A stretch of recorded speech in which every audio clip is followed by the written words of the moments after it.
happens when you stop strength training? That's exactly what we're going to be discussing on this week's episode of the Exercise is Health podcast. We're going to cue our introduction and dive right into this conversation.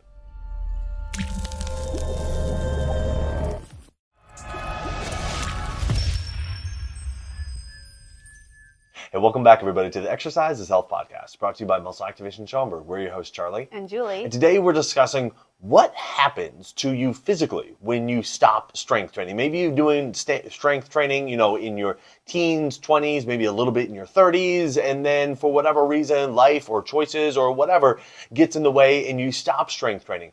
What happens to your body when that occurs? That's what we want to talk with you about today. We want to let you know if you want to start taking action on what we're discussing today, that's exactly what we can help you with at our studio, Muscle Activation Schaumburg, where we specialize in muscle activation techniques. So all you need to do to see our availability and get on our schedule is go to our website, www.matschaumburg.com, click the big green button that says Get Started, and you can schedule yourself for your initial MAT consultation and assessment. All right, so a lot of times, we have discussions with clients, with people out and about, and these ideas come up of like, okay, when I was in my teens, my 20s, my 30s, this was kind of my workout regimen.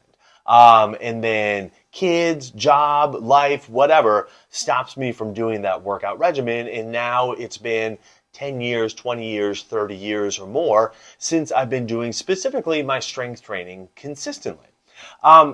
And, I'm just going about doing my life, and then all of a sudden, something in my body flares up. It's my back, it's my neck, it's my shoulder, it's whatever. Something flares up, and I don't understand why that happened, because I've been doing my life for the last 10, 20, 30 years. Sure, I haven't been strength trained, but I've been doing my life, so that's nothing new. Why is this happening now? And that's a question that so many people face when we first talk with them. They're confused about why is this happening now? And what we see time and again is it can be directly related to the fact that at some point along the way, they stopped strength training. You're right, Charlie. A lot of people stop strength training, and then when their big episode happens or the flare-up like you brought up, it's really confusing. Like, well, why now, right?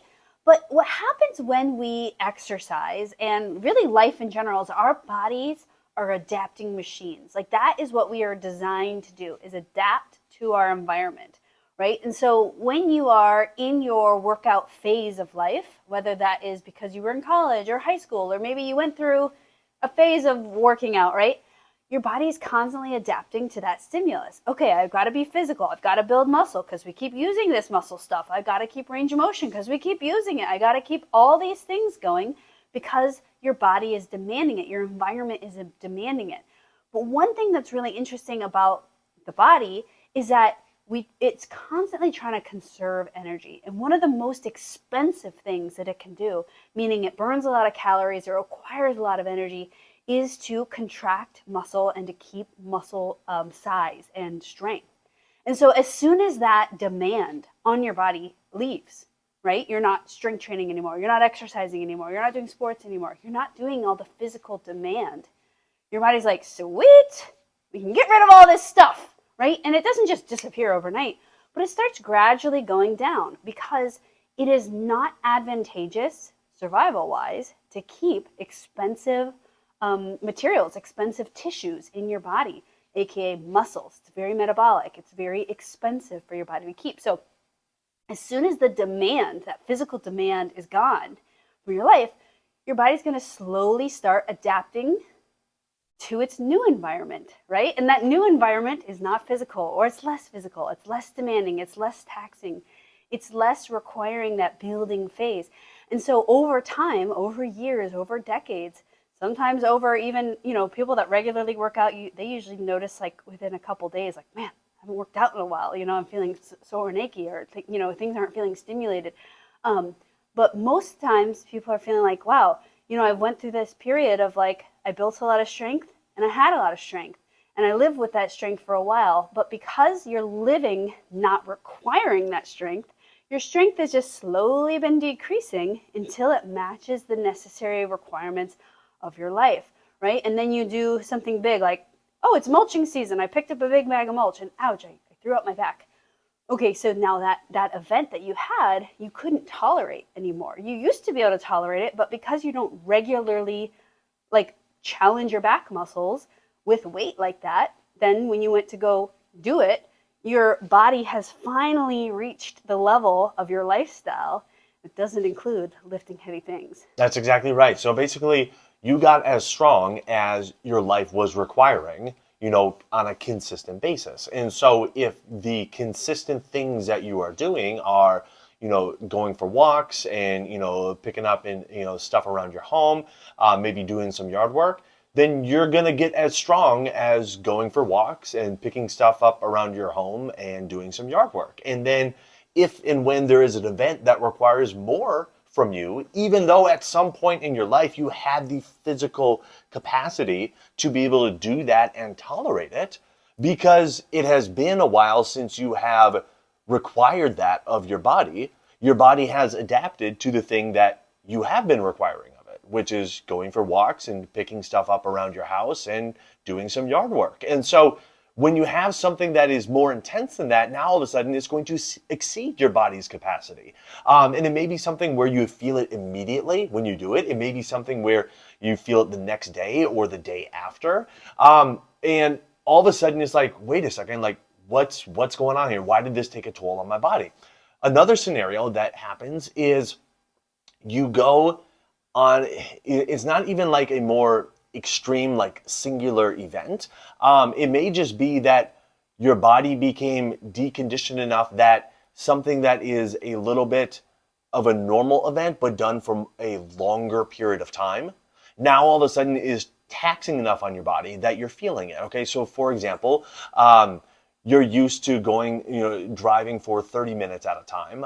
And now all of a sudden you went for a 3-hour car ride and you get out and you're feeling like way more stiff and way more achy than you normally do. And it's like, okay, well, you're like, what's going on here? Like, this wasn't a big exertion. I was just sitting there. And it's like, yeah, but you were requiring something of your body that was above your body's capacity, was above your body's ability given its current state. Okay. And so what we see time and again is when people stop challenging their bodies, specifically from a strength training perspective, that's when their body starts to say, oh, I guess we don't need this strength that we've built.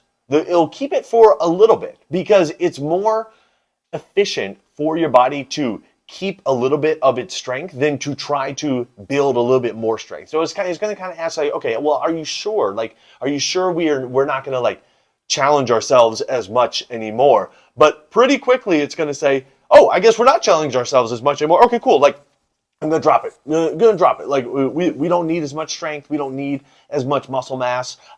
We're just going to drop it.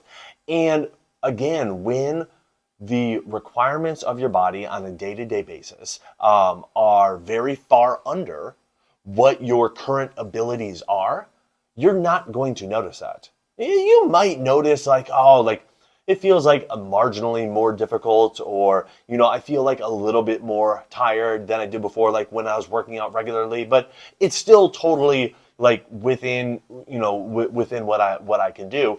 And then that starts to become normalized as well, where it's like, okay, well, I guess this is just, how tiring it's going to feel, like doing yard work and stuff.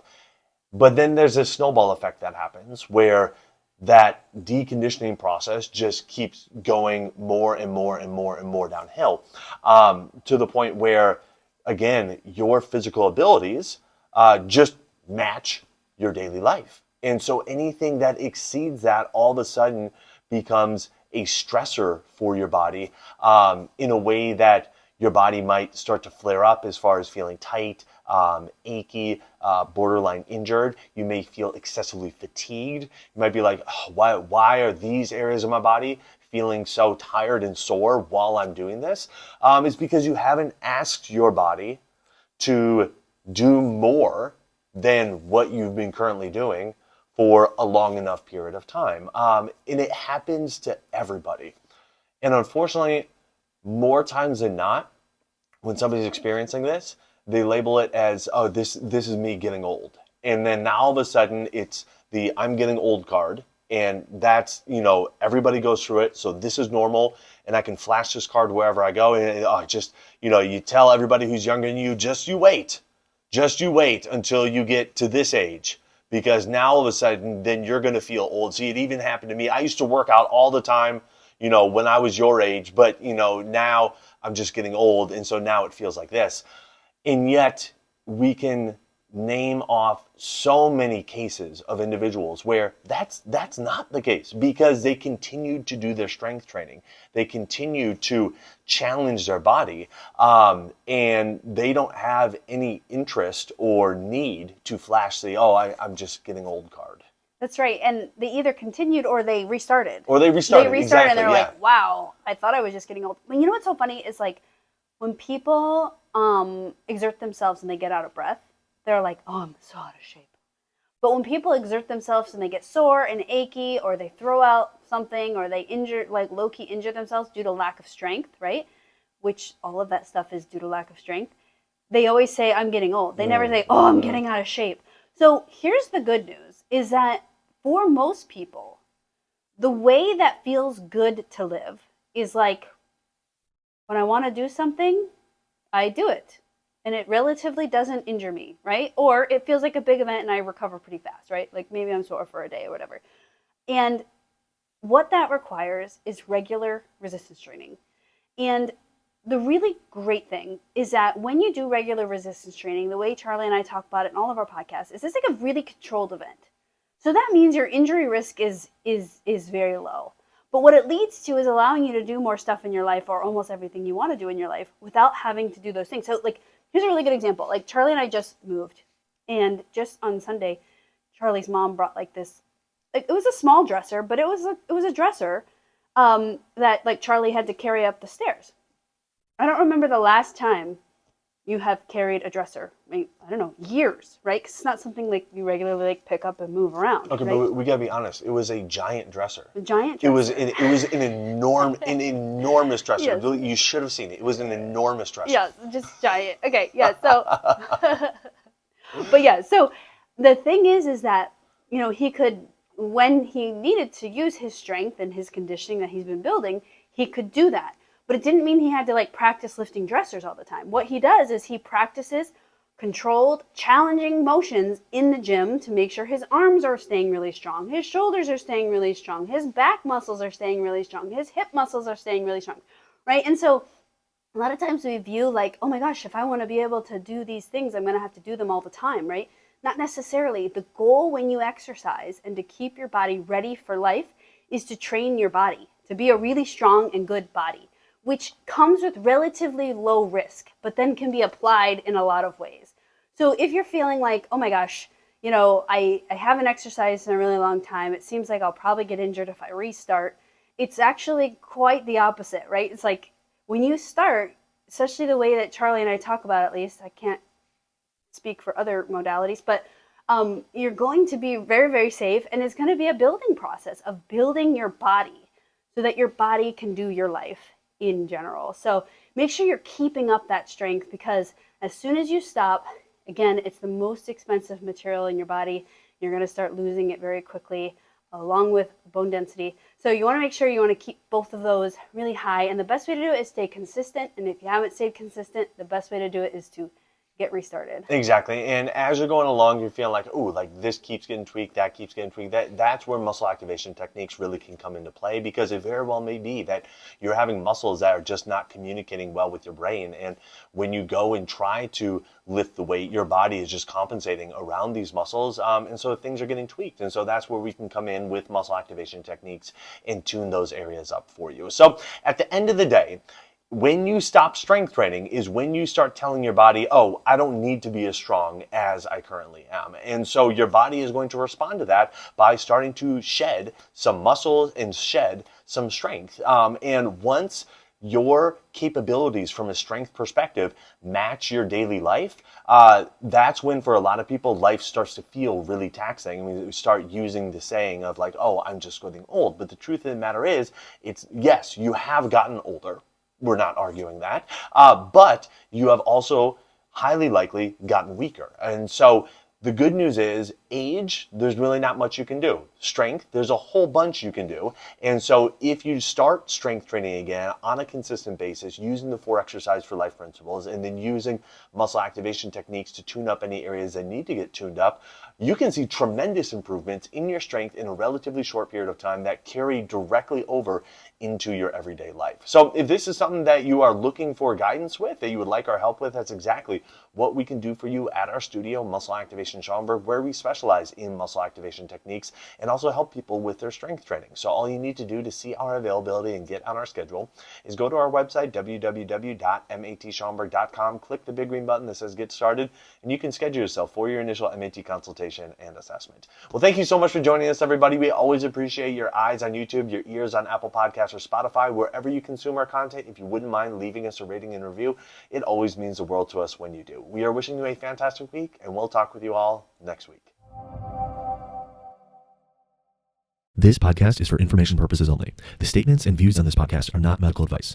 This podcast, including Julie and Charlie Gates, disclaim responsibility for any possible adverse effects from the use of information contained herein. Opinions of guests are their own, and this podcast does not endorse or accept responsibility for statements made by guests. This podcast does not make any representations or warranties about guest qualifications or credibility. This podcast may contain paid endorsements or advertisements for products or services. Individuals on this podcast may have a direct or indirect financial interest in products or services referred to herein. If you think you have a medical issue, consult a licensed physician.